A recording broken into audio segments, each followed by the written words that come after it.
Good day mga kabakal! For today's video, luto naman tayo ng pinakasimple at madali ang luto ng tinolang isda. Mga 10 minuto lang naman ang pagluluto nito, kaya kung nagmamadali tayo o naabutan na tayo ng gutom, lalo na sa mga tulad naming construction worker na pagod at gutom sa pag-uwi ng barracks galing sa construction site, ito ang madaling luto para sa atin. Umpisahan natin sa pagpapakulo ng katamtamang dami ng tubig sa kaserola. Isabay na rin nating pakuluan ang hiniwa nating sibuyas, kamatis at luya. Pakuluan lang natin ito ng mga 3 hanggang 5 minuto. Saka natin ilagay yung ating isda. Then pakuluan uli ito ng mga 3 minuto.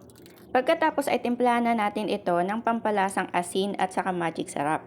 Optional lang naman ang paglalagay ng gulay, pero since may nabili din akong dahon ng kangkong kaya nilagyan ko na. Mas masustansya din naman kasi ang ulam kung merong gulay, 'di ba? Pakuluan lang natin ito ng 2 minuto, saka natin patayin yung kalan. And maliban nga pala sa dahon ng kangkong, pwede rin tayong maglagay ng dahon ng kamote o yung dahon ng malunggay. O kung wala namang mga dahon, pwede rin tayong gumamit ng talong o yung okra lang. Pagdating naman sa isda, maliban sa bangos, pwede rin tayong gumamit ng ibang isda gaya ng gigi o yung galunggong, tilapia at iba pang isda na available sa inyo. Minsan nga kung wala talaga akong mabiling isda, yung tuyo o yung malaking daing lang ang hinahalo ko.